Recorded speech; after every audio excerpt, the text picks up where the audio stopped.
आज हम ब्रज 84 कोस के ऐसे गुप्त स्थान पर जा रहे हैं जहां पर साक्षात बांके बिहारी जी विराजमान हैं। आपने वृंदावन के बांके बिहारी जी के तो दर्शन किए होंगे, लेकिन आज हम जा रहे हैं जठेरी धाम। और ये जठेरी धाम वो स्थान है जहां पर आज आपको वो प्राकृतिक स्थान दिखाई देगा, वो प्राकृतिक और दिव्य चीजें दिखाई देंगी जो 5500 साल पहले जब भगवान श्री कृष्ण जी ने यहाँ पर आके अनेकों अपनी लीलाएं की थी। तो उन्हीं में से एक स्थान है जठेरी धाम। अभी हम पहुंच चुके हैं डीग में और हमें यहाँ पर दिखाई दी है काफी बड़ी तोप। तो हमने इस तोप को देखने के लिए इस डीग के किले पे रुके, क्योंकि ये डीग भी बहुत ही पावन और दिव्य स्थान है। यहाँ पर लक्ष्मण जी का मंदिर है। लक्ष्मण जी यहीं पर विराजमान है और अगर आप उधर की तरफ देखेंगे तो वहीं पर लक्ष्मण जी मंदिर है, और अगर आप इधर की तरफ देखेंगे तो ये आप यहाँ पर देख रहे हैं ये किला है और इधर में ही महल है। तो ये फुब्बारों की नगरी है। यहाँ पर अलग अलग तरीके के फुब्बारे लगाए जाते हैं। और अगर आप इधर की तरफ देखेंगे तो यहाँ से और लगभग 10 से 15 किलोमीटर दूरी पर वो जठेरी धाम है। और जठेरी धाम पहुंचने के लिए सबसे पहले हमें यहाँ से इस प्रकार से निकल के इस डीग को पार करके दिदावली पहुंचेंगे और दिदावली से खोगाम में पहुंचेंगे और खो से आद बद्रीनाथ वाली पहाड़ी के पास में ही बद्रिका वन है। वहीं पर वो बड़े ही सुंदर और दिव्य दर्शन है। तो चलते हैं, करते हैं उस भद्रिका वन के दर्शन, जठेरी धाम के दर्शन, जहां पर हसन बिहारी जी विराजमान हैं।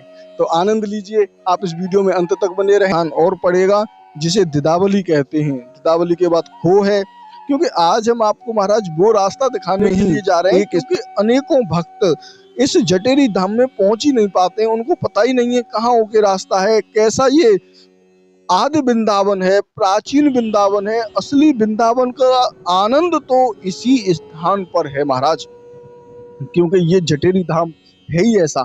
ये आप देख रहे हैं, ये बराबर में जो चल रहा है ये परिक्रमा मार्ग है, ब्रज 84 कोस परिक्रमा।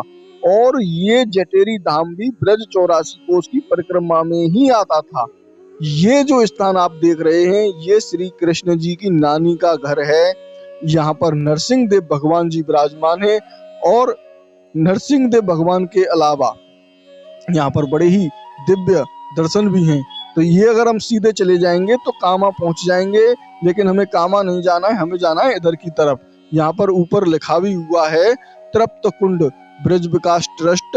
तो इसी रास्ते पे होके हम चलते हैं चारों धामों के लिए। तो 4 धाम से पहले ही एक रोड कटा हुआ है, वहीं से हम जठेरी धाम के लिए मुड़ जाएंगे। तो अब यहाँ से दिदावली से आगे खोहगाम पड़ेगा। तो चलते हैं, खोगाम में पहुंचते हैं। तो ये खोगाम आ गया है। इसमें हमें बिल्कुल सीधे नहीं जाना है, इसमें हमें उल्टे हाथ की तरफ मुड़ना है। तो ये हम उल्टे हाथ की तरफ मुड़ेंगे और जठेरी धाम का बोर्ड यहाँ पर लगा हुआ है। यहाँ से थोड़ा सा और आगे चलेंगे हम, तो फिर हमें सीधे हाथ की तरफ मुड़ना है। तो ये रास्ता सीधे ब्रज 84 कोस परिक्रमा वाला मार्ग है। लेकिन कुछ भक्त ऐसे होते हैं जो इस रास्ते से होके ब्रज 84 कोस की परिक्रमा करते हैं, जठेरी धाम होके जाते हैं। बहुत सारे भक्त तो ऐसे ही होते हैं जो बिल्कुल सीधे ही चले जाते हैं, वे फिर जठेरी धाम के दर्शन कर ही नहीं पाते हैं। और ये दूसरा मार्ग आएगा तो यहाँ पर 2 रास्ते हैं, एक रास्ता ये है और एक रास्ता ये दूसरा है। तो आप सामने वाले रास्ते से न जाके इस दूसरे वाले रास्ते से जाएं। इस रास्ते में कीचड़ नहीं है, कीचड़ तो है लेकिन वो बिल्कुल मंदिर के पास पहुंच के ही है। और मार्ग का काम चल रहा है, यहाँ पे नया रोड अभी बन रहा है। कुछ ही दिनों में ये नया रोड बन जाएगा तो आसानी से भक्तगण दर्शनों के लिए पहुंच पाएंगे। अब यहाँ से हम मुड़ेंगे इधर की तरफ। हर जगह पर बोर्ड लगे हुए हैं जिससे कि श्रद्धालुजन आने वाले इस गुप्त स्थान तक पहुंच सकें। ये बहुत ही गुप्त स्थान है, चारों तरफ पहाड़, मौसम का इतना आनंद, सुगंधित यहाँ पर हवाएं चलती हैं महाराज, बड़ी ही दिव्य ये इस तपोस्थली है। यहाँ पर संत तप करते हैं और भक्तगण यहाँ पर जाके उस तपोभूमि में जब पहुंचते हैं तो बड़े ही आनंद का अनुभव करते हैं। और ये सामने आप बोर्ड देख रहे हैं, अब हमें केवल इस पहाड़ के बराबर बराबर में चलना है और थोड़ी दूर चलेंगे तो फिर एक बोर्ड और आएगा, लगभग 1 से 1.5 किलोमीटर चलने के बाद। तो ये सामने ही आप देख रहे हैं पीले कलर के जो बोर्ड लगे हुए हैं, इन पर लिखा हुआ है ठाकुर हसन बिहारी जी जटेरी धाम। तो यहाँ पर आप देख रहे हैं इधर की तरफ हमें मुड़ना है, और ये रोड का जो कार्य है ये भी बहुत ही जल्दी पूर्ण हो जाएगा। इस पर भी काफी जोरों से काम चल रहा है।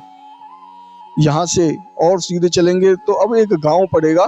इस गांव में ये कीच पड़ेगी। आप ये देख रहे हैं ये रास्ता थोड़ा सा खराब है, थोड़ा सा नहीं बहुत खराब है, और आगे जाएंगे तो इसमें बहुत ही भयंकर कीचड़ पड़ेगी। आज कॉरिडोर बनाने की बात कर रहे हैं, ब्रज 84 कोस की यात्रा को बनाने की बात कर रहे हैं, लेकिन यहाँ पर अभी तक रोड भी नहीं बन पाए हैं ढंग से। हालांकि काम चल रहा है अभी, हम ये नहीं कहेंगे कि अभी रोड नहीं बन रहा है, लेकिन इस गांव में कुछ पता नहीं है अभी कब तक बनेगा, कब तक यहाँ ये व्यवस्थाएं संभरेंगी। क्योंकि हमने ब्रज 84 कोस की पूरी बड़ी परिक्रमा, ये बड़ी परिक्रमा में आता है, और बड़ी परिक्रमा वो परिक्रमा है जो तीनों राज्यों में होके, जबकि 4 राज्यों में होके निकलती है। सबसे पहले तो उत्तर प्रदेश, मध्य प्रदेश, राजस्थान और हरियाणा, इन 4 प्रदेशों की सीमा में होके ये बड़ी परिक्रमा ब्रज 84 कोस की निकलती है महाराज। और ये वो दिव्य स्थान है, इस ब्रज मंडल की परिक्रमा भक्तगण करते हैं, जिसमें सभी मंदिरों के दर्शन भी स्वीकार होते हैं। जब आप इस ब्रज की परिक्रमा लगाते हैं तो उन दर्शनों का जो लाभ होता है वो भी ठाकुर जी की कृपा से भक्तों को प्राप्त हो जाता है, क्योंकि आपने उसकी परिक्रमा लगा ली। और कहते ऐसा भी है महाराज कि ब्रज 84 कोस की जो परिक्रमा करता है उसके सब काम सिद्ध हो जाते हैं। क्योंकि जब भगवान श्री राम के छोटे भाई शत्रुघ्न जी यहाँ आए इस ब्रज में लवणासुर को मारने के लिए, तो लवणासुर को मार नहीं पा रहे थे, काफी ज्यादा हताश हो गए। तब उन्होंने संदेशा भिजवाया श्री राम जी को कि भैया मैं नहीं मार पा रहा हूँ उस लवणासुर को। तब भगवान श्री राम ने कहा कि तुम उस क्षेत्र की परिक्रमा करो। जब से ब्रज 84 कोस की परिक्रमा का और भी महत्व बढ़ गया, और फिर लवणासुर का वध करके शत्रुघ्न जी ने विजय प्राप्त की और इस नगरी में अपना राज्य किया। अब यहाँ पर आप देख रहे हैं 4 और 5 की स्पीड पर यहाँ पर बाइक चल रही है, कार भी यहाँ पर बहुत धीरे धीरे चल रही है, क्योंकि यहाँ का तो ये स्थानीय दुर्लभ है। और इस दुर्लभ स्थान पर पहुंच के हम हसन बिहारी जी के बड़े ही सुंदर और दिव्य दर्शन करने वाले हैं आज महाराज। तो आप देखेंगे तो इस गांव से आप थोड़ा सा आगे चलेंगे तो यहाँ पर भी एक बोर्ड लगा हुआ है जटेरी धाम के लिए, इधर से जाएं। तो आप जब आएंगे तो केवल ये कीचड़ ही आपको मिलेगी, और हो सकता है आप गर्मियों में आए या ऐसे समय पर आए जब बारिश का समय न हो, तो हो सकता है कीचड़ ना भी मिले। वैसे तो ब्रज के गांव ऐसे हैं कि उनमें कीचड़ हमेशा ही बनी रहती है, लेकिन कुछ पता नहीं है समय का। और इस स्थान पर वही व्यक्ति आ पाता है जिसके ऊपर कृपा होती है। और यहाँ पर पंचम पाठोत्सव और भजन संध्या का भी आयोजन होने वाला है, कुछ ही समय में यहाँ पर होगा। तो उस पाठोत्सव का भी आपको हम आनंद दिलवाएंगे, लेकिन सबसे पहले तो हम आपको यहाँ के दर्शन करवाते हैं ठाकुर हसन बिहारी जी के। अब हसन बिहारी जी नाम क्यों पड़ा? क्योंकि जो अभी हमने आपको पीछे गांव दिखाया था खोह गांव, वहां पर श्री कृष्ण भगवान खो गए, और खोने के बाद जब वो मिले तो हंसने लगे, और हंसने की वजह से ही हसन बिहारी जी नाम पड़ गया। और यहाँ पर पाठोत्सव में सभी यहाँ के जितने भी टटिया स्थान के गुरु महाराज हैं वो पहुंचे हुए हैं, और आप यहाँ पर हसन बिहारी जी के हंसते हुए दर्शन कर रहे हैं महाराज। हंसते हुए ठाकुर जी के कितना आनंद प्राप्त होता है भक्तों को, वो तो आप यहाँ पर आके ही पता लगा सकते हैं जब हंसते हुए हसन बिहारी जी के दर्शन करेंगे। तो अब तक तो आपने बांके बिहारी जी के दर्शन किए, लेकिन ये हसन बिहारी जी हैं। यहाँ हाथों के पंखे से यहाँ पर सेवा हम चलते हैं और आपको दर्शन कराते हैं। तो यहाँ पर समाज गायन का कार्यक्रम चल रहा है महाराज जी, यहाँ पर आप देख सकते हैं, और हसन बिहारी जी यहाँ पर मौजूद हैं, दर्शन कराते हैं आपको हसन बिहारी जी के। तो आप यहाँ पर देखेंगे ये समाज गायन हो रहा है, ये इस तरीके से समाज गायन होता है। और इधर की तरफ में आप देखें तो यहाँ पर हसन बिहारी जी भक्तों को दर्शन दे रहे हैं।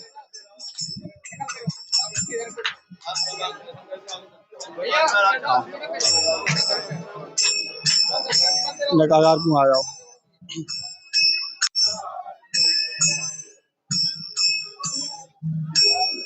तो आप यहाँ पर ये कर रहे हैं हसन बिहारी जी के दर्शन।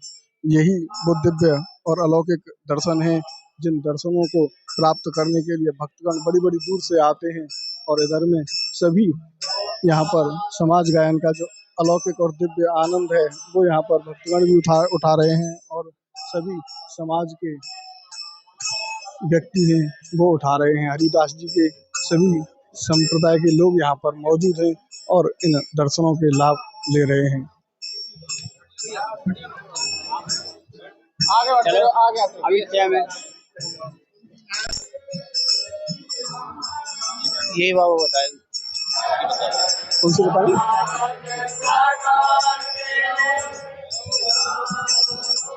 वो बताएंगे अच्छा हाँ उत्सव के बारे में बता दें।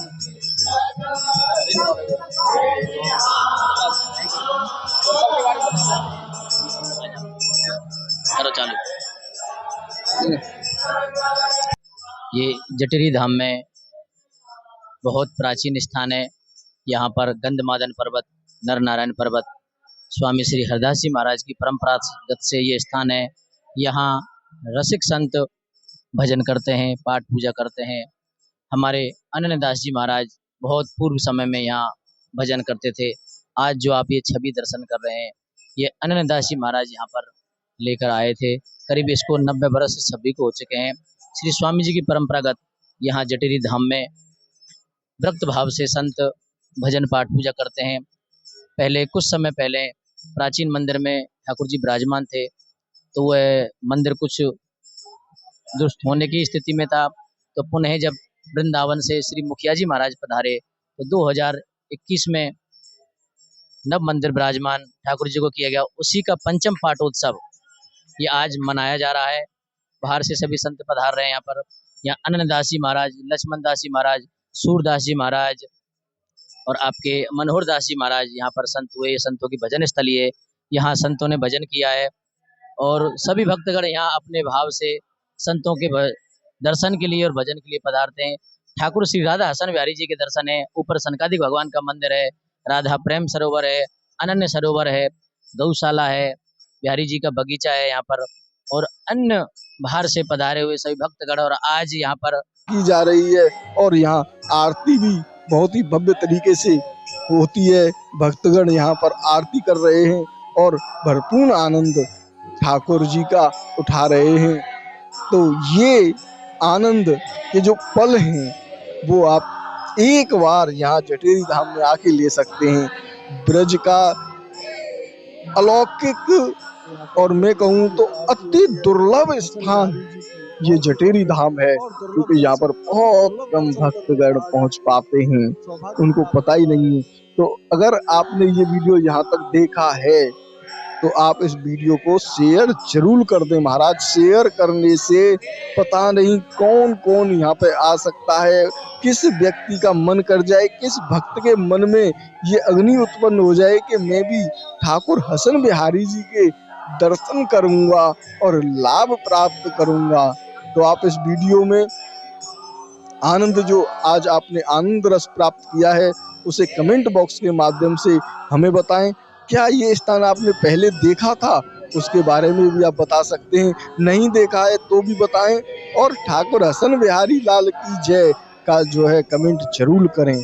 तो ऐसे ही वीडियो प्राप्त करने के लिए आप संपूर्ण ब्रज दर्शन चैनल को आज सब्सक्राइब कर लें जिससे कि आपको ब्रज के दुर्लभ गुप्त स्थानों के आनंद प्राप्त हो सके।